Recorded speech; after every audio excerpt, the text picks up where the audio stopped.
The letter arrived on a morning already heavy with disappointment. The small house smelled of boiled cabbage and damp wood, the kind of smell that never quite left no matter how often the windows were opened. She was at the table, mending a tear in her only good dress, when her mother placed the envelope beside her without a word. It was cream-colored, thicker than ordinary mail, with careful writing that did not belong to anyone in their town. Even before she opened it, something in her chest tightened. Her father cleared his throat and stood by the stove, not looking at her. "It's settled," he said, as if the matter had been discussed openly and agreed upon by all. "This is the best arrangement we'll ever get." She unfolded the letter with slow fingers. The words were polite, almost generous. A rancher in the Western Territories sought a wife. He owned land, cattle, and a proper home. In return, a modest sum would be sent to her family upon her arrival. The letter praised her age, her health, her ability to work. Nowhere did it mention her name. Her mother finally spoke, voice tight with practiced justification. "We can't keep feeding another mouth. Your brothers need schooling. This man will give you a roof and security." Many girls would be grateful. Grateful. The word burned. She had known hunger. She had known cold winters where blankets were shared and meals were skipped. She had worked since childhood, rising before dawn and sleeping long after dark. Yet the idea that her life could be sealed with ink and postage, without a single question asked of her, made her hands tremble. She wanted to say no. The word rose in her throat, sharp and desperate. But she had said no before, to long hours, to broken promises, to sacrifices demanded only of her, and no had never mattered. In their world, a daughter was a solution to problems, not a person with choices. That night, she lay awake listening to the house settle and creak. The letter rested on the table like a verdict. She imagined the rancher as men were often described in hushed warnings: rough, demanding, expecting obedience in exchange for survival. She had seen enough marriages to know what awaited women who were owned rather than loved. Her future felt like a narrow road with no turn back. The days that followed passed too quickly. A small suitcase was packed for her, 2 dresses, worn shoes, a shawl her grandmother had once sewn. Her mother cried while folding the fabric, though whether from sorrow or relief, she could not tell. Her father avoided her eyes entirely. At the train station, steam hissed and metal screamed as if the engine itself protested what was happening. The platform was crowded, yet she felt unbearably alone. Her family stood stiffly beside her, offering instructions instead of comfort. "Be obedient, work hard, don't shame us." When the conductor called for boarding, her mother pressed a quick kiss to her cheek. "This is for the best," she whispered, as if repeating it might make it true. She stepped onto the train with shaking legs. As it lurched forward, the town began to shrink, along with the life she had known, hard, small, and unkind, yet familiar. She did not know what waited for her at the end of the tracks, only that it had been chosen without her consent. She stared out the window as fields blurred into distance, clutching her suitcase like an anchor. Somewhere ahead was a man she had never met, a land she had never seen, and a marriage she had not agreed to. In that moment, she made herself one quiet promise. Whatever awaited her, she would survive it. Even if her voice had been taken, her will would not be so easily claimed. The train hissed to a stop beneath a wide, pale sky that felt too open after the narrow world she had known. She stepped down onto the platform with her suitcase clutched in both hands, the wooden boards creaking beneath her worn shoes. Dust hung in the air, carried by a warm wind that smelled of earth and horses. This was the place named in the letter, the end of her journey and the beginning of whatever life had been chosen for her. Men stood scattered along the platform, some waiting for freight, others for family. She kept her eyes low, her heart beating hard. She had been told what to expect. A man who would look her over, judge her worth in a single glance, and claim her with little ceremony. She braced herself for it. Then she heard a calm voice say her name. She looked up and saw him standing a few steps away, hat in his hand. He was taller than she expected, broad-shouldered from years of work, his face lined by sun and wind rather than cruelty. His eyes, steady and gray, held no hunger or triumph, only quiet attention. He did not reach for her suitcase. He did not touch her at all. "You must be tired," he said. That was a long ride. The words startled her more than silence would have. She nodded, unsure how to answer. No man had ever begun an introduction by asking about her comfort. "I'm the rancher who wrote to your family," he continued. "You can call me by my name." He said it plainly, without the expectation of authority. "If you'd like, we can sit a moment before we leave." She waited for the other words, the ones that would define her role, her duty, her place, but they did not come. Around them, others reunited loudly, but he stood with respectful distance, as if giving her space were the most natural thing in the world. They walked toward his wagon, not side by side but not apart either. He lifted her suitcase only after asking permission, and even then he carried it carefully as though it contained something fragile. The small gesture unsettled her more than roughness would have. Kindness, when unexpected, felt dangerous. As the wagon rolled away from the station, she watched the town fade into the horizon. The rancher guided the reins with practiced ease, the horses responding calmly to his touch.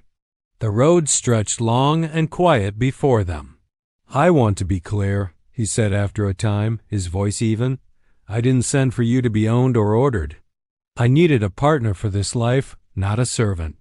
If at any point you decide this isn't what you want, we'll find you a safe place to go." Her breath caught. She turned toward him, searching his face for deception, for the hidden cost of such words.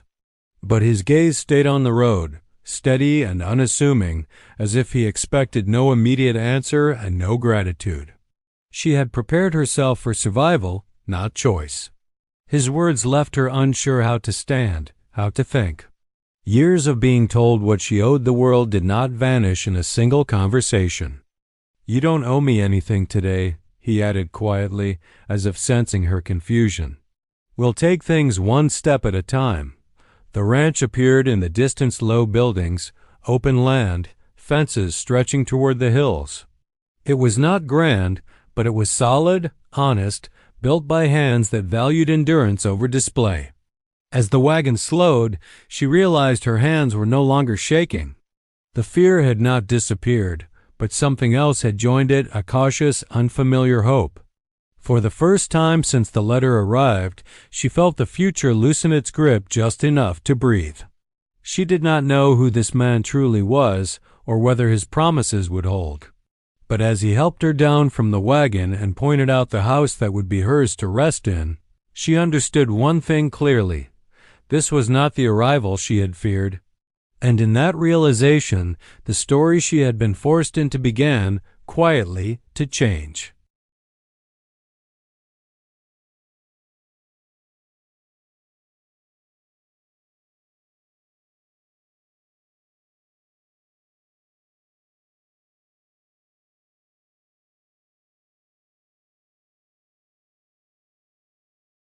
The house stood a short walk from the corral, its wooden walls sun-worn but sturdy, the kind of place built to last rather than impress. As she stepped inside, the scent of soap and clean linen caught her off guard. She had expected bare floors and harsh order, but instead found a simple warmth at table near the window, a kettle resting on the stove, a small vase with dried wildflowers set there with quiet care. "This room is yours," the rancher said, opening a door near the back of the house. He did not step inside, only gestured. "You can keep it as you like. There's a latch on the door. No one comes in without your say." Her chest tightened at the word latch. Privacy had never been something she was allowed to claim. She nodded, unsure how to express the mix of gratitude and disbelief rising in her. They sat at the table with mugs of warm tea between them. He waited until she was settled before speaking again, as if making sure she had chosen to stay in the chair rather than feeling placed there. "There are a few things we should be clear about," he began. "Not rules meant to trap you, just understanding, so neither of us is guessing." She braced herself, spine straightening. This was the moment she had expected since the letter arrived. This was where the invisible chains would be named. "You are not required to marry me," he said calmly. "The arrangement your family agreed to doesn't bind you here. If you decide to leave, I'll see that you do so safely and with enough money to start again." The words struck like a sudden wind, knocking breath from her lungs. She searched his face for signs of cruelty hidden beneath reason, but found only seriousness, as if he understood the weight of what he was offering. "If you choose to stay," he continued, "it will be because you want this life, not because you're afraid of losing shelter or food." Her hands curled around the mug, the warmth grounding her. No one had ever separated survival from obedience before. In her world, they had always been the same thing. He went on, outlining life on the ranch, not commands, but possibilities. There was work if she wished it, paid and respected. There were days she could rest, learn, or simply be. He would not touch her unless invited. He would not expect gratitude for basic decency. "I'm not here to own you," he said finally, meeting her eyes. "I won't pretend I don't hope something might grow between us. But hope isn't a contract." Silence filled the room. Outside, a horse snorted softly, the sound ordinary and grounding. Inside, her thoughts spun. She had prepared herself to endure. She had not prepared herself to decide. "What if I make mistakes?" she asked before she could stop herself. The question slipped out, raw and unguarded. "Then you'll make them," he replied simply. Like everyone else. Something in her chest shifted at being included in everyone else, not singled out as a burden or a bargain. He stood, signaling the conversation's end without forcing it. "You should rest. The journey takes more than the body realizes." As he left her alone in the room, she touched the door latch, testing its firmness. It held. The bed was neatly made, the quilt soft beneath her fingers. For the first time in years, no one was waiting to tell her where to sleep or when to wake. She sat on the edge of the bed and let the quiet settle around her. Fear still lived there, but it was no longer the only thing. There was space now, dangerous, unfamiliar space, where a future shaped by her own will might exist. Outside these walls were wide fields and long days she did not yet understand. Inside them, for the first time, were boundaries drawn in her favor. The rules of the ranch were not chains. They were choices. And as night began to fall, she realized the greatest risk she faced was no longer being controlled, but learning how to live free. Morning came softly, without the sharp commands she was used to. Sunlight slipped through the thin curtains and warmed her face, and for several long moments she lay still, listening. No footsteps hurried toward her door. No voice called her name with expectation. The quiet itself felt strange, almost suspicious, as if it were a trick that would vanish the moment she moved. She sat up slowly, half expecting someone to knock and tell her she was late, but the latch remained untouched. The room was still hers. When she finally stepped into the kitchen, the rancher was already awake, repairing a leather strap at the table. He glanced up, offered a small nod, and returned to his work. "There's coffee on the stove," he said. "Help yourself if you want. If you want." The words followed her as she poured a cup, her hand steady despite the unfamiliar freedom. She waited for him to tell her what came next, but he didn't. He finished his work, stood, and stretched. "I'm heading out to check the fence line," he said. "You're welcome to come along, or you can stay here. Your choice." Her choice again. She hesitated, then shook her head. "I think I'll stay," she said carefully, as though testing the shape of the words. "All right," he replied, without disappointment or approval. He grabbed his hat and left, the door closing gently behind him. She stood alone in the house, heart pounding. In every place she had lived before, stillness meant danger. It meant waiting for instructions or blame. But here, the hours stretched open and undecided. She explored the house slowly. There were no locked cupboards, no lists of rules pinned to the wall. The shelves held practical things, extra blankets, jars of dried beans, soap wrapped in paper. In a corner by the window sat a small stack of books, their spines worn from use. She ran her fingers over them, surprised. No one had ever kept books simply to learn. Outside, the land rolled wide and quiet. She stepped onto the porch, the boards warm beneath her feet. Chickens scratched in the dirt nearby, unconcerned with her presence. The ranch breathed, unhurried. By midday, she felt a restless pull to be useful. Years of survival had taught her that worth came from labor. She swept the floor, washed the cups, straightened what was already orderly. Even then, a tightness stayed in her chest, waiting for correction. When the rancher returned, dust on his boots and sun on his shoulders, he paused at the doorway. "You didn't need to do that," he said, noticing the clean kitchen. "I wanted to," she replied quickly, afraid he might think she expected something in return. He nodded once, accepting the answer without turning it into obligation. "Thank you." The simplicity of it left her off balance. In the days that followed, the pattern continued. He offered work but never demanded it. When she helped with meals or tended the garden, he paid her fairly and thanked her like any hired hand. When she chose to rest, he did not watch her with suspicion or disapproval. At night, she lay awake, unlearning habits carved into her bones. She no longer flinched at footsteps. She no longer counted favors owed. Slowly, painfully, she began to understand that safety did not have to be earned through silence. One evening, she asked the question that had been circling her thoughts. "Why are you like this?" He considered it before answering. "Because no one thrives in chains," he said. "And because I've seen what happens when people confuse power with love." His words settled deep. She realized then that this house, modest as it was, held something she had never known. Freedom without abandonment. This was a home where doors were closed for privacy, not control. Where kindness was not a debt waiting to be collected. Where she was not watched, measured, or owned. And as she stood at the window that night, watching the stars stretch endlessly across the sky, she understood something quietly extraordinary. For the first time in her life, she was not surviving someone else's rules. She was learning how to live without them.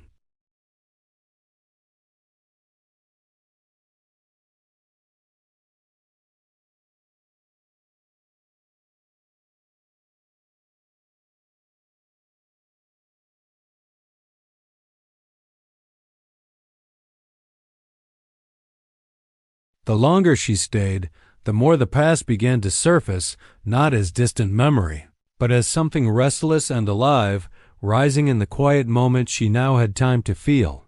Freedom, she discovered, left space for old wounds to speak. It came in small, unexpected ways. The first time the rancher left money on the table after she helped mend a fence, her throat tightened. Payment had never been a sign of respect before, only a reminder that she could be replaced. She stared at the coins long after he had walked away, half expecting him to return and reclaim them with a reminder of what she owed. He didn't. At night, memories pressed in. She remembered winters where she was the last to eat, the cold bite of hunger explained away as necessity. She remembered being told she was strong, a word used to excuse every burden placed on her shoulders. Strength, she had learned, meant endurance without complaint. She began to realize how deeply that lesson had shaped her. Even here, in a house without chains, she caught herself moving quietly, making herself small, apologizing for taking up space. When she laughed rare and startled, it felt almost disobedient. One afternoon, a letter arrived bearing her family's handwriting. The sight of it made her hands shake. She carried it to her room and sat on the bed before opening it, bracing herself as though for a blow. The words were familiar, practical. Her family spoke of expenses, of neighbors asking questions, of how fortunate she was. There was no inquiry about her happiness, only a reminder that she had a duty to be grateful. They hinted carefully that more money might be needed soon. She folded the letter with careful precision and set it aside. For hours afterward, she felt 12 years old again, waiting to be told what was required of her next. That evening, she found the rancher in the barn, brushing down a horse. She stood in the doorway, uncertain, until he noticed her. He didn't ask questions right away. He simply waited. "I got a letter," she said finally. He nodded. "Do you want to talk about it?" The choice stunned her. She did want to talk. She just didn't know how. She told him pieces, not all at once. The years of being useful but unseen, the way love in her family had always come with conditions. She admitted the fear that lived in her, that if she stopped giving, she would be sent away. He listened without interrupting, without trying to fix what had already been broken. When she finished, the barn felt quieter, as though the truth itself had settled. "You don't owe them your future," he said gently. "And you don't owe me your past." The words loosened something in her chest that had been tightly bound for years. That night, she wrote a letter of her own, not a rejection, not yet, but a boundary. She explained that she was safe, that she was working, that she could not send money beyond what she chose. Her hand shook as she signed her name, claiming it fully for the first time. Sealing the envelope felt like stepping across a line she had been taught never to cross. The past did not disappear. It lingered in habits and fears, in the instinct to please. But it no longer ruled her in silence. As she placed the letter by the door to be mailed, she understood something vital. Her past had shaped her, but it did not own her. Here, on this land, with choices finally within reach, she was learning that survival did not have to define the rest of her life. And that realization, heavy as it was, carried the first true weight of freedom. Spring did not arrive gently. It came with restless skies and hard winds that tested both land and people. The ranch, so calm in the weeks before, revealed its other nature, one shaped by uncertainty, where survival depended on judgment as much as strength. The first trouble came with the cattle. A sudden illness swept through a small portion of the herd, leaving 2 calves weak and shivering despite the warming days. She watched the rancher work through the night, hand steady, voice low and reassuring as he tended them. He did not curse the loss when one failed to rise by morning. He bowed his head, took responsibility, and continued on. There was no cruelty in him, even when the frontier demanded hard choices. She offered to help, unsure if she was overstepping. He showed her what to do without impatience, trusting her with tasks that mattered. When her hands trembled, he did not take over, he guided. The quiet confidence he placed in her felt heavier than praise. Then came the neighbors. 2 men rode in one afternoon without invitation, their manners sharp, their smiles thin. They spoke of fences, of water rights, of how a woman alone could be easily misled. She stood near the doorway, her body stiff with old instincts, waiting to be spoken about rather than to. But the rancher stepped slightly in front of her, not to hide her, but to stand beside her. "She speaks for herself," he said calmly when one man laughed and asked where his bride had come from. The moment burned itself into her memory. No one had ever defended her voice before. The men left with poorly hidden irritation, and afterward she expected anger or regret or a lecture on how dangerous it was to provoke them. Instead, the rancher asked, "Are you all right?" She was, more than all right. As weeks passed, challenges stacked one upon another. A fence line collapsed in a storm. Supplies ran low. A late frost threatened the garden she had begun tending with careful hope.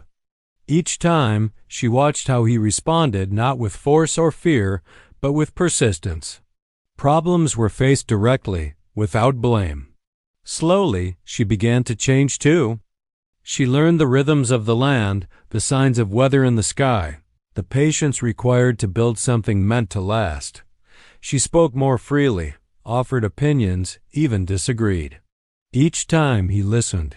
One night, after a long day of repairs, they sat on the porch as the sky deepened into purple and gold.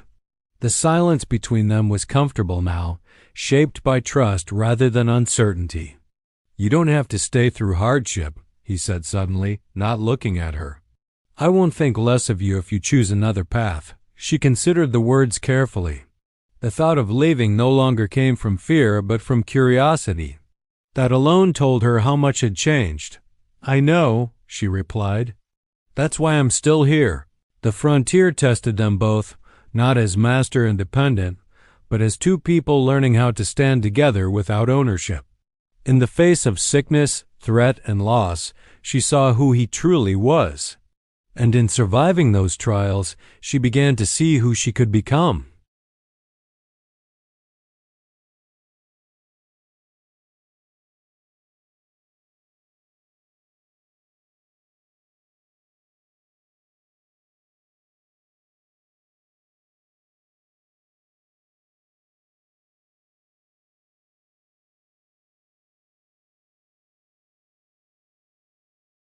Choice was a quiet thing.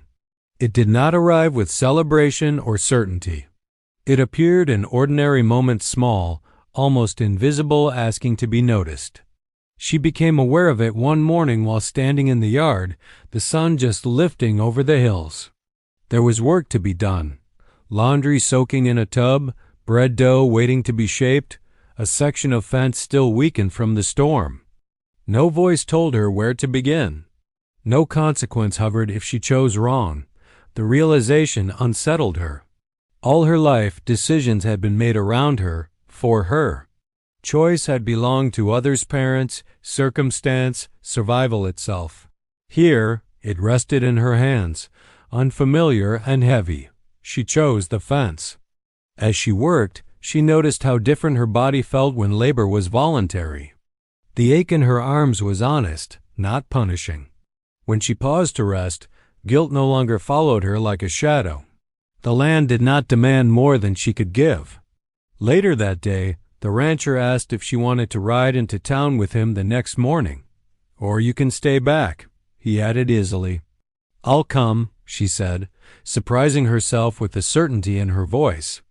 Town had once been a place of fear eyes that judged, whispers that weighed her worth.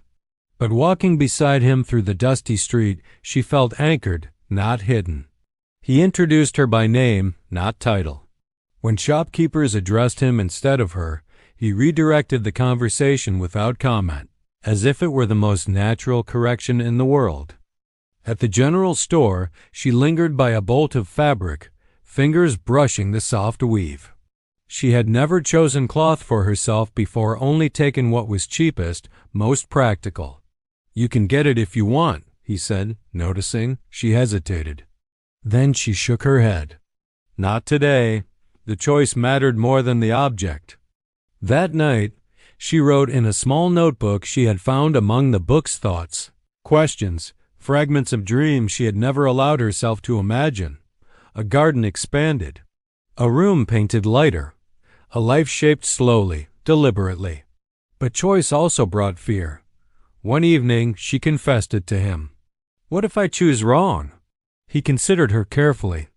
"Then you'll learn," he said. "And you'll choose again. No punishment. No final judgment. Just continuation." Days passed, marked by decisions both simple and profound. She chose to stay during a violent storm instead of fleeing the memory it stirred. She chose to speak when something troubled her. She chose silence when she needed space. And she chose him not as a necessity, not as safety alone, but as a presence she welcomed. She noticed how her laughter came easier, how her shoulders no longer curved inward. She stood taller without trying. The mirror no longer showed a girl waiting to be claimed, but a woman becoming herself. Choice did not erase fear, but it reshaped it. Fear became something to walk alongside, not something that drove her. One afternoon, standing at the edge of the field, she realized something quietly astonishing. If she left tomorrow, she would still be whole. And because of that, she could stay freely.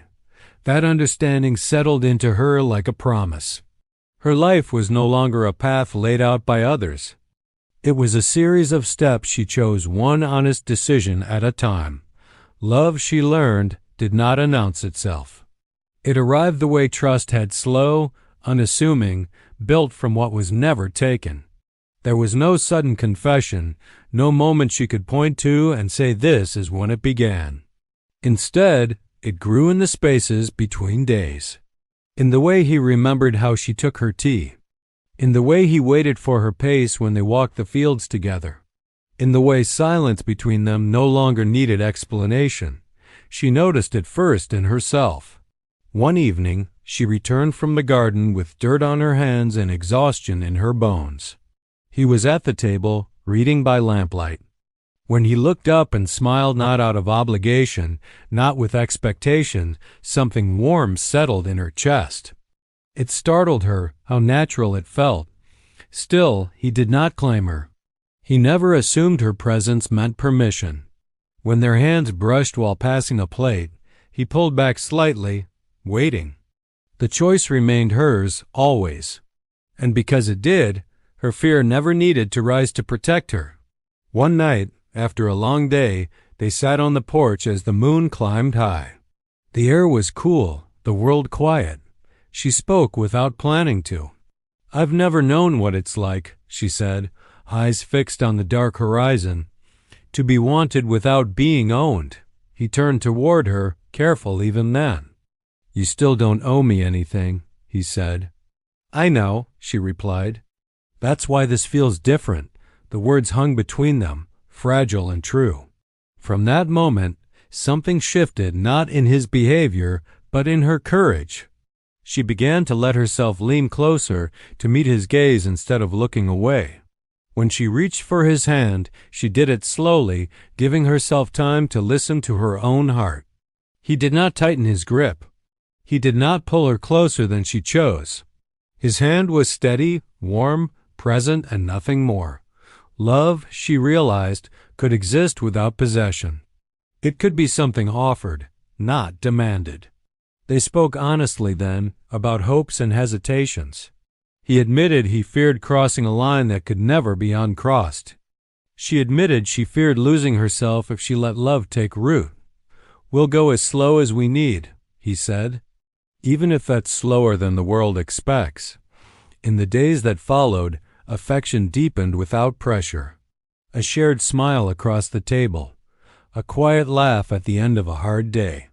A gentle touch, always asked for, never assumed. She felt herself opening, not because she had to, but because she wanted to. For the first time, love did not feel like surrender. It felt like expansion. Standing beside him in the fading light, she understood the difference between being chosen and being claimed. One erased a person. The other allowed her to remain whole. And in that wholeness, love finally found a place to stay.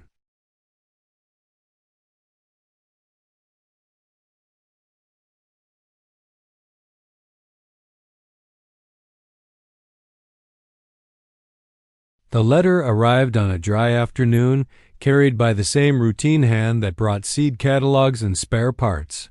She recognized the handwriting instantly. This time, her hands did not shake. She read it at the table while the house stood quiet around her. The tone had changed, less polite, more urgent. Her family spoke of mounting debts, of neighbors questioning arrangements, of sacrifices they had made. Between the lines lay the same message as always: "You owe us." She folded the paper slowly. The old fear stirred, but it did not take control. She no longer felt like a child being summoned. She felt like a woman being challenged. When the rancher returned, she told him about the letter without apology or hesitation. He listened, his expression steady, the way it always was when something mattered. "What do you want to do?" he asked. Not what should we do. Not what do they expect. What do you want? The answer came easier than she expected. I want to face them, she said, not to beg, not to argue. Just to be clear. They traveled together to the nearby town where her family had arranged to meet. She felt the weight of old roles pressing against her as she stepped into the familiar space, but she did not step back into them. Her parents looked older, smaller. They spoke quickly, anxiously, as though urgency might reclaim authority. They spoke of duty, of reputation, of what she had been given. She listened. Then she spoke. She told them she was safe, that she was working, that she would not send money unless she chose to, and that she would not return. Her voice did not rise. It did not break. She did not justify herself. Her mother cried. Her father accused. The words hit old scars, but they did not reopen them. I'm grateful for what you did when you could, she said. But my life is mine now. Silence followed, heavy and unfamiliar. When they left, she expected grief. Instead, she felt something closer to release. Outside, the rancher waited where he always did, near, but not intervening. He did not praise her strength. He did not turn the moment into victory. You did well, he said simply. On the ride home, she watched the land stretch open before them, wide and unclaimed. The past no longer followed her like a shadow. It stayed where it belonged behind her. That night, she slept deeply. She had faced the people who once defined her, and they no longer held the power to name her future. And in that freedom, she was finally ready for what came next. The morning she understood what she wanted, it did not arrive with urgency. There was no racing heart, no sudden revelation. It came quietly, like so many things had since she arrived, soft, certain, and entirely her own. She was in the field at dawn, the grass damp against her boots, the horizon blushing with the promise of another clear day. The ranch felt different now, not because it had changed, but because she had. The land no longer felt like refuge alone. It felt like belonging chosen, not assigned.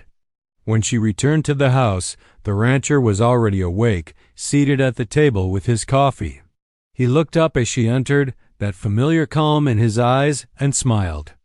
I've been thinking, she said, sitting across from him. Her voice was steady. He waited. I came here because I had no choice, she continued. I stayed because I learned how to choose, and somewhere along the way. She paused, allowing the truth its full weight. I fell in love with you. He did not speak immediately. He did not reach for her or rush the moment. His respect even now held firm. I love you too, he said at last, but only if this is freely given, not because you feel safe here, not because you feel you should. She met his gaze without flinching. It is. I know the difference now. She reached into her pocket and placed a simple ring on the table, not a demand, not a symbol of ownership, but an offering. I'm not asking to be kept, she said. I'm asking to be your partner, equal, willing. Emotion crossed his face, then something deep and unguarded. He covered her hand with his, warm and sure. Yes, he said. Always yes on those terms. They married without spectacle. No grand ceremony, no audience demanding proof of happiness. Just vows spoken under open sky, witnessed by the land that had given them both room to grow. The words were simple, but every one of them chosen. In the days that followed, nothing essential changed and everything did. She kept her room, her work, her voice. He kept his patience, his boundaries, his quiet strength. Love did not shrink her world. It expanded it. Together, they built more than a marriage. They built trust that held during hard seasons. They built a home where doors closed gently and opened freely. They built a life where no one was owned and no one disappeared to keep the peace. Sometimes she thought of the letter that had once decided her fate. How small it seemed now. How wrong. She had not been sent here to be claimed. She had come to claim herself. And in doing so, she had found a love that never asked her to be less, only to be fully, unmistakably her.